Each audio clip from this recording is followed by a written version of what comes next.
जय श्री कृष्ण। नमस्कार दोस्तों, स्वागत है आपका मेरे चैनल पे। तो आज मैं आपको सुनाने जा रही हूँ करवा चौथ की व्रत कथा। बोलिए चौथ माता की जय, विनायक जी महाराज की जय। एक साहूकार था, उसके 7 पुत्र व 1 पुत्री थी। 8 संतानों में बेहद प्रेम था और वे नित्य हंसते बतियाते एक साथ भोजन करते थे। कार्तिक की कृष्ण चतुर्थी के दिन करवा चौथ का व्रत था। सभी भाभीियों ने उपवास किया तो बहन ने भी उपवास रखा। शाम को भाई खेत से आए तो ककड़ी, फली, सिंगाड़े आदि लेकर आए। बहन से बोले, ताज़ा ताज़ा खा ले। बहन ने कहा, आज मेरे करवा चौथ का व्रत है, मैं तो चंद्र दर्शन करके ही भोजन ग्रहण करूंगी। भाई बहन से बहुत प्यार करते थे तो उन्होंने नकली चंद्र दर्शन कराने की सोची। उनमें से एक दीपक लाया, एक चलनी लाया और दूर एक बालू के टिल्ले की ओट से चलनी के पीछे दीपक रख कर धीमे धीमे उसे ऊंचा किया। शेष भाइयों ने बहन को कहा, चांद उग गया, आया दर्शन कर ले। बहन ने अपनी भाभीियों को भी चांद के दर्शन करने के लिए बुलवाया तो उन्होंने यह कहकर टाल दिया कि भाई जी, अभी तो आपका चांद उगा है, हमारा देर से उगेगा। बोली बाली ननद नहीं समझी। उसने विधि विधान से नकली चंद्रमा को जल चढ़ाया, कुमकुम का छींटा दिया, नमन कर सदा सुहाग की कामना कर भाइयों के साथ भोजन करने बैठ गई। पहले ग्रास में बाढ़ आ गया, दूसरे ग्रास में तिनका, तीसरे ग्रास मुंह में लेते ही ससुराल से संदेशा आया कि भाई का पति ज़्यादा बीमार है, जल्दी से जल्दी इन्हें यहाँ से भेजे। तुरंत ससुराल भेजने हेतु 3 बार संदूक खोली तो काले सफ़ेद कपड़े ही हाथ आए। अतः जल्दी के मारे बिना सुरंगे रंग की पोशाक धारण करके उसके साथ में रवाना हो गई। माँ ने कहा, रास्ते में जो मिले सबको प्रणाम करती जाना। वह पियर से रवाना हुई और रास्ते में छोटे बड़े पेड़ पौधे सभी को प्रणाम करती गई। मार्ग में जो भी मिला सभी ने आशीष दिया, तेरे सातों भाई खुश रहे, तू उनका सुख देखे, सिलवली हो, सुपुत्री हो, पर किसी ने भी सुहागन होने का आशीष नहीं दिया।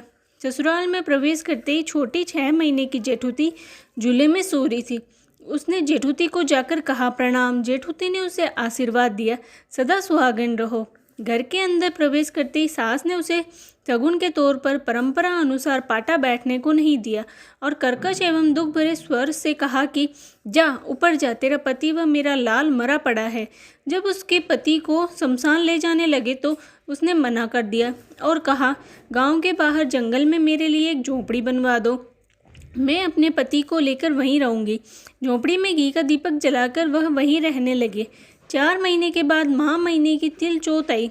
उसने उसको पकड़ लिया और कहा, मेरे पति को जिंदा करो। तब माँ की चौथ ने कहा, मैं तो तेरा सुहाग नहीं दे सकती, मेरे बाद बैसाख की चौथ आएगी, उसे पकड़ना। बैसाख की चौथ ने भी कहा कि मैं तेरे पति को जिंदा नहीं कर सकती, मेरे 4 महीने बाद भादवे की चौथ आएगी। भादवे की चौथ ने भी मना कर दिया और कहा कि कार्तिक में करवा चौथ आएगी, कार्तिक की चौथ ही तुझे निहाल करेगी। उसी ने तेरा सुहाग बिगाड़ा है, क्योंकि तूने चलनी में नकली चांद के दर्शन कर लिए, अतः वही नाराज है, उसे ही राजी कर। तू तो कार्तिक की चौथ के ही पांव पकड़कर बैठ जाना। आखिर कार्तिक की चौथ आई। गुस्से में भरी बोली, भाइयों की प्यारी बहन करवो पी, दिन में चांद उगावणी करवो पी, घनी भूखी करवो पी, व्रत बिगाड़ करवो पी। भादवे की चौथ के कहे अनुसार साहूकार की बेटी ने कार्तिक की चौथ के पांव पकड़कर बैठ गई और अपनी भूल पर रुदन करती हुई कहने लगी, माता, मेरा सुहाग तेरे हाथ में है, तुझे मेरा सुहाग लौटाना पड़ेगा। चौथ माता ने उसे धुतकारा, फटकारा और कहा, पापणी हत्यानी, मेरे पांव छोड़। लेकिन साहूकार की बेटी ने कातर स्वर में कहा कि मेरी बिगड़ी आप ही सुधारे, आपको मेरा सुहाग लौटाना ही पड़ेगा। चौथ माता भी द्रवित हो गई और आँख से काजल, नाखून से मेहंदी और बाल की बिंदी से कुमकुम रोले निकाली और उंगली से शव के छींटा दिया। त्यों ही साहूकार की बेटी का पति अंगड़ाई लेकर उठा और कहने लगा, खूब नींद आई। तब उसने कहा, ऐसी नींद किसी बेरी दुश्मन को भी नहीं आए। चौथ माता की कृपा से झोपड़ी की जगह जल महल बन गया और दोनों पति पत्नी खुशी से चौपड़ पास से खेलने लगे। सुबह उधर से कोई राहगीर निकला तो उसने झोपड़ी की जगह महल देखा तथा बोलने की आवाज़ें सुनी तो उसने उसकी सास को जाकर बताया कि तेरा बेटा जीवित हो गया। यह सुनकर माँ बाप से रहा नहीं गया और वे भाग कर आए और बहू के पैर पड़ने लगे तो बहू ने कहा, सासू जी, मेरे पाँव मत पड़ो, मैं आपके पाँव पड़ती हूँ और आप चौथ माता के पैर पड़ो। ये सब चौथ माता का आशीर्वाद है। फिर सास बहू ने चौथ माता का व्रत किया और माता का उद्यापन किया, हे चौथ माता, जैसा सुहाग साहूकार की बेटी को दिया वैसा ही सबको देना। माँ ने भी और या कहानी कथा सुनता हुकारा भरता और सगला ही परिवार न दीजियो। बोलो चौथ माता की जय हो।